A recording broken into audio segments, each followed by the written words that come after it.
Bismillahirrahmanirrahim. Saya akan mengambil masa hanya dalam 20 menit untuk kita bersama dengan Al-Habib As-Sayyid Muhammad Ali Muhammad Alawi Al-Maliki yang meninggal dunia pada malam Jumat 15 bulan Ramadan pada tahun 1425 yang lalu.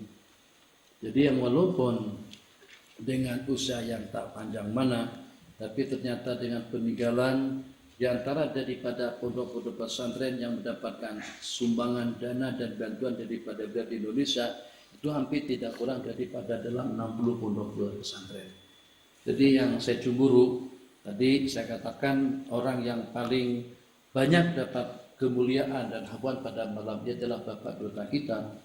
Kenapa? Sebab kalau dengan kita mengklasifikasikan kumpulan manusia, atlet-atletnya, artis-artisnya, para mahasiswa dan pelajarnya, para mahasiswa kita klasifikasikan yang belajar agama, belajar tafsir, hadis, hukum hakam, fikih, tasawuf dan suluk, dan juga dengan yang mempelajari bidang-bidang lainnya. Daripada kumpulan yang kita sebutkan tadi itu tidak ada yang sesuai dengan kehendak Sang Pencipta Jalla wa'ala, dan tidak ada yang paling disukai oleh para malaikat dan juga dengan para nabi-nabi dan rasul itu daripada orang-orang yang belajar agama. Maka dengan sejumlah yang hadir pada malam hari ini kita berbesar hati, besar harapan kita yang kalau pada itu dengan kita boleh menjadi asbab mereka berhasil dalam dunia dakwah, dalam dunia tarbiyah dan juga dalam dunia ilmu. Kalau seandainya nanti dengan mereka-mereka yang ada tidak kurang daripada dalam puluhan ribu mahasiswa-mahasiswi daripada Malaysia kembali ke tanah air yang masing-masing akan memainkan peranannya nanti di masyarakat dengan bimbingannya, dengan nasihatnya, dengan panduannya, dengan penjelasan hukum hakam daripada mereka yang tentunya kebaikan-kebaikan yang kita dapatkan, kebaikan-kebaikan yang diperoleh oleh masyarakat itu sudah tidak dapat lagi dihitung dengan angka. Tentu pasti dan pasti kita yang jadi asbab musabab kepada mereka, kalau mereka boleh selamat, kalau mereka boleh mendapatkan kampunan dan maghfirah, takkan Allah tidak memberikan kampunan dan maghfirah kepada orang-orang yang memberikan pelindungan, yang memotivasi, yang memberikan rangsangan dan dorongan kepada mereka untuk senantiasa selalu tampil ke depan dalam dunia ilmu, sehingga dengan mereka sampai kepada mata-mata juga dengan target yang mereka inginkan. Jadi dengan Syekhuna Sayyid Muhammad Alawi Al-Maliki tadi sebagaimana saya katakan yang meninggal dunia pada malam Jumat itu sebagai satu kemuliaan. Kalau pada tolak jemput kita pada malam yang mulia, kemudian di bulan yang mulia pada detik-detik waktu yang paling mulia di waktu sahur. Di mana dengan beliau malam itu masih bercanda berkeluarga dengan pelajar. Nampak seperti tidak ada sebarang gangguan yang mengganggu, senyum, ketawa. Tapi udah bercakap. Sudah memberitahukan kepada beberapa orang yang dengan kita tidak akan berjumpa kembali. Orang pun nampak heran. Jadi gimana dengan Syekh Muhammad cakap seperti itu? Bergurau, makan bersama pada malam hari itu, tapi beliau sudah menceritakan akan pergi. Pukul 2 pagi pun juga pada saat ketika itu masih ceria. Tak lama kemudian rehat, Masya Allah, Tabarakallah, sebelum menjelang waktu fajar, ternyata dengan beliau sudah pergi. Ini cerita meninggalnya Syekh Muhammad Ali Maliki dengan begitu mudahnya di malam yang mulia, pada detik-detik yang mulia, di bulan yang mulia, dan juga dengan kumpulan dan juga setelah aktiviti dengan amal ibadah yang mulia setelah pengajian dan juga setelah melaksanakan salat tarawih pada malam tadi itu. Bismillahirrahmanirrahim. Kita baca sedikit dalam 15 menit kitab atau risalah tentang tabarruk. Pengertian tabarruk menurut agama beliau dengan basmalah bismillahirrahmanirrahim. Yukhti'u katsirun minan nas, banyak orang yang keliru dalam memahami hakikat tabarruk, mengambil keberkatan dengan baginda Rasulullah sallallahu alaihi wasallam dan juga dengan peninggalan yang beliau tinggalkan dan juga dengan keluarga, begitu juga dengan para warasatil al-anbiya daripada ulama dan aulia. Maka tiap orang yang bertabarruk yasifuna kullama yasduqu dzalika maslak, mungkin itu dengan selendangnya, mungkin itu dengan tongkatnya, mungkin itu dengan jubahnya, mungkin itu dengan pakaiannya, mungkin itu juga dengan tempat kediamannya, itu mereka katakan, kalau tidak mereka syirikkan pun kumpulan yang seperti itu mereka katakan sesat. Jadi bagaimana dikatakan sesat? Apakah ada kira-kira kumpulan manusia yang paling mengerti tentang hakikat akidah yang betul? Itu daripada para sahabat baginda Rasulullah Sallallahu Alaihi Wasallam yang merupakan percikan atau percikan daripada wudhu baginda Nabi pada Nabi kita berwudhu itu siapa? Itu adalah sahabat-sahabat baginda Rasulullah Sallallahu Alaihi Wasallam.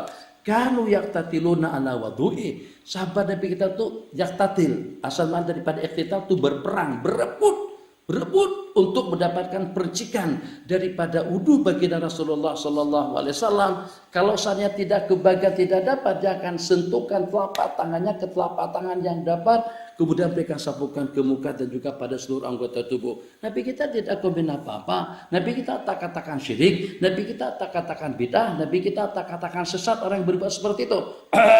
Begitu saja. Itu tangan sudah terulur banyak. Tangan-tangan para sahabat untuk menandai kahak atau ludah yang akan Nabi kita keluarkan.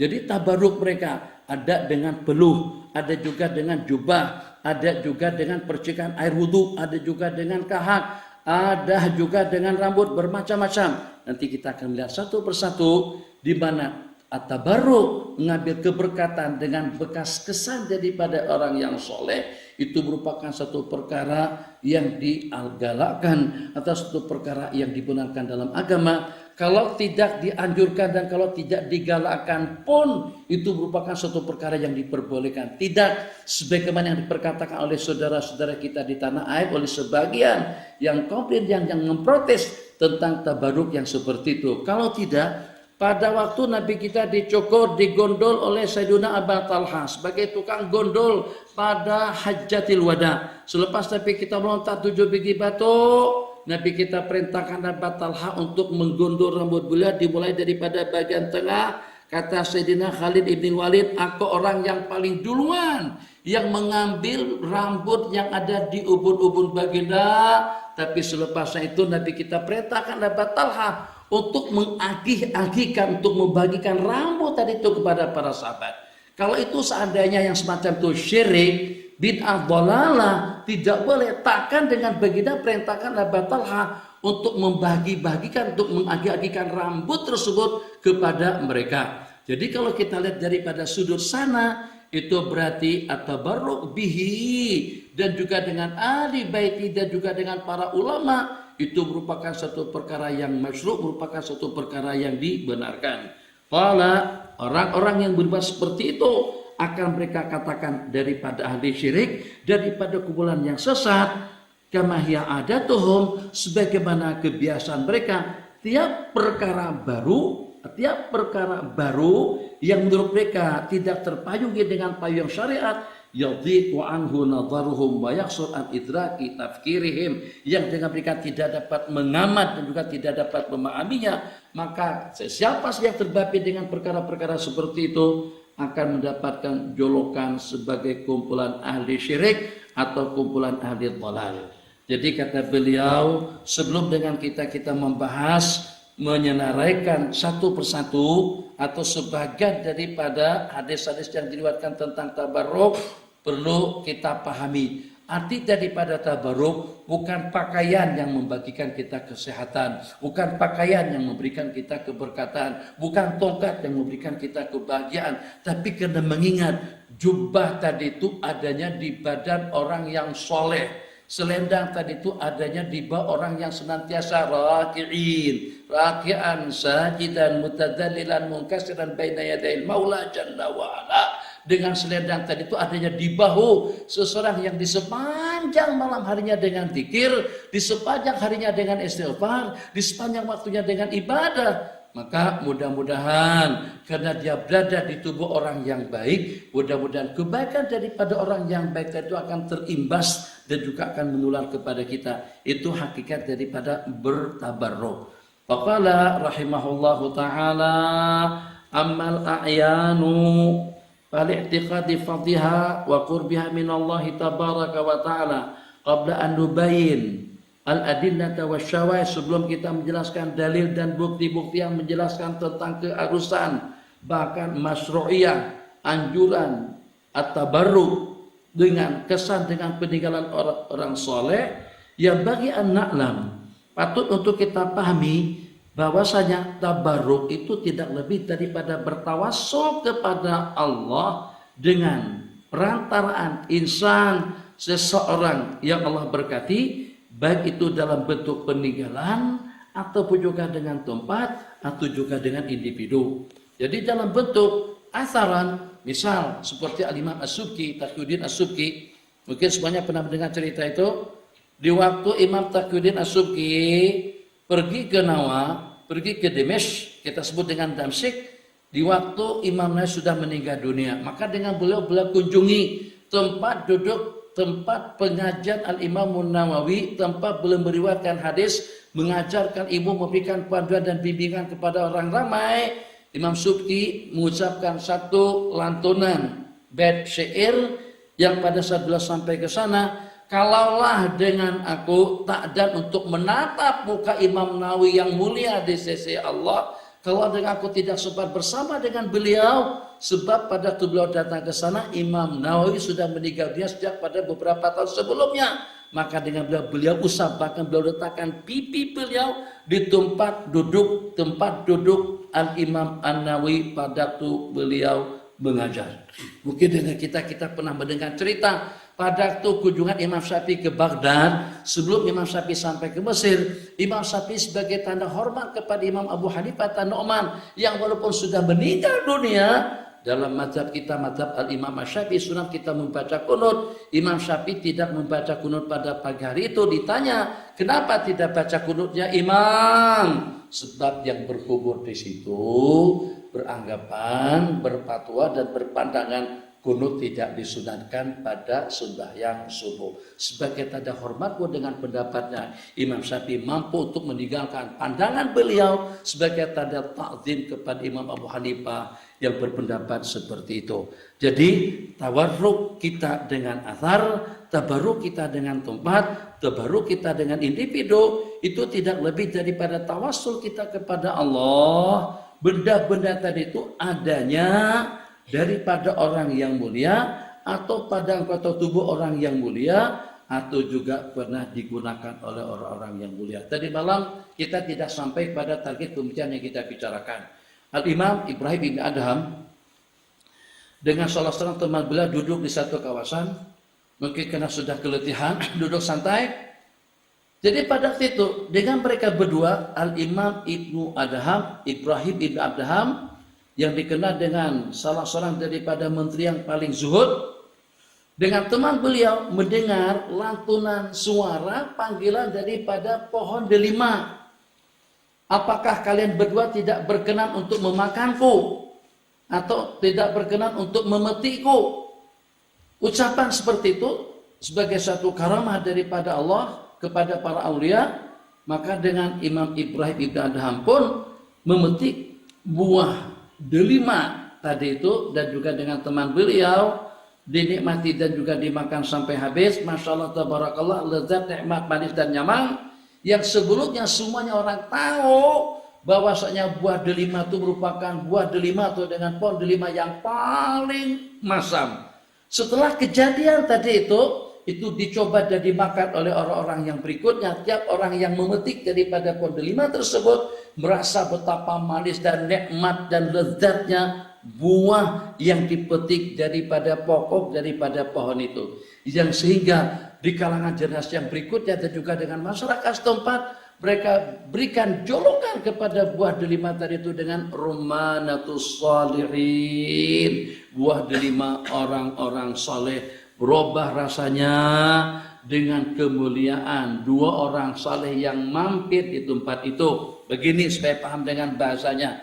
Kira-kira bagaimana kalau ada dengan seseorang yang ditimpa penyakit menular, mungkin itu dengan TBC-nya, mungkin dengan AIDS, dan juga dengan jenis-jenis penyakit yang berbahaya, atau dengan selisma, terserah selisma burung kah, selisma apakah dengan sebutannya. Biasanya kalau pada itu kita bersama orang yang demam atau dengan orang yang selisma, hati kita risau, rasa bimbang dan takut itu ada. Takut kalau nanti dengan kesan penyakitnya itu akan menular kepada kita. Kalau penyakit boleh menular kepada seseorang, apakah kira-kira kebaikan daripada orang yang soleh? Pendekatan daripada orang yang dekat di sisi Allah, amal ubudiyahnya, muraqabahnya, inkisarnya, tadzallulnya, munajatnya. Kalau penyakit saja boleh terjangkit atau boleh berjangkit daripada individu kepada individu, daripada seseorang kepada orang lain, takkan kebaikan orang yang mulia tidak boleh menjangkit kepada kita. Dan itulah yang Nabi kita sabdakan di dalam hadis, orang-orang yang patut untuk kita temani itu siapa-siapa saja. Nabi kita pesankan, man idza ru'u, kumpulannya kalau pada waktu dilihat, kita akan ingat kepada Allah Jalla wa'ala, akan bertambah khazanah keilmuan kita dengan ucapannya, akan semakin dekat kita dengan Allah, dengan ahwal dan juga dengan keadaannya. Itu kumpulan orang-orang saleh, maha suci Allah Jalla wa'ala. Kalau dengan seumpama penyakit boleh terjangkit, takkan tidak boleh terjangkit kebaikan-kebaikan daripada orang yang baik. Cukup kita dengan hadis sahih yang diriwayatkan, perumpamaan pada waktu kita bersama orang-orang saleh seperti pada waktu kita berteman atau berada di sebuah kedai penjual minyak haram. Kalau kita tidak membelinya pun, kita akan mencium bau-bauan yang wangi di tempatnya. Jadi kata beliau, bertabaruk dengan tempat atau dengan peninggalan atau dengan individu itulah tawassul kepada Allah Jalla wa'ala.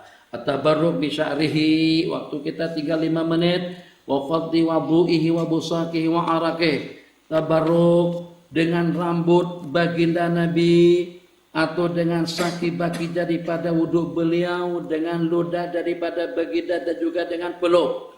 Masya Allah, tabarakallah. Dengan wadu, dengan busak, telaga Nabi kita ludahin, Nabi kita ludah di sebuah telaga, ada berubah langsung menjadi tamar. Jadi ada satu kejadian yang agak menarik, itu dengan Musailamatul Kadzab.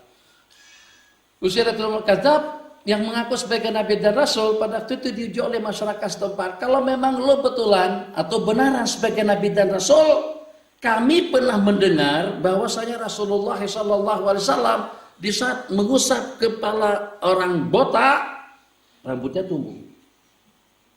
Pada waktu Nabi kita mengusap kepala orang botak, rambut tumbuh. Maka coba kamu juga buktikan mukjizat yang seperti itu. Begitu dipanggil seorang botak, saya tidak botak, alhamdulillah. Panas. Jadi Nabi kita usap rambut, begitu, dan langsung tumbuh rambutnya. Pada tubuh Musailamatul Kadzab, sentuh kepala orang botak, runtuh rambutnya. Semuanya habis. Beda. Jadi kita kawan-kawan, ya yang walaupun Masya Allah tabarakallah, tafakuhnya, talakinya, ibadahnya, di sepanjang bulan Ramadan dengan tarawih dan juga dengan tahajudnya, salatul qiyam ya sahabakumullah. Jangan sampai pada waktu dengan kita sudah berada dalam dunia ibadah yang seperti itu, yang dengan kita sudah sampai kepada makam ahli usul.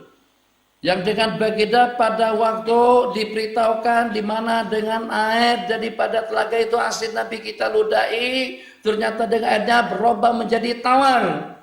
Jangan sampai terkhayal dalam benak kepala kita yang dengan kita juga boleh begitu, sehingga pada waktu ada telaga-telaga di kampung atau juga di mana-mana langsung kita ludahin. Lain.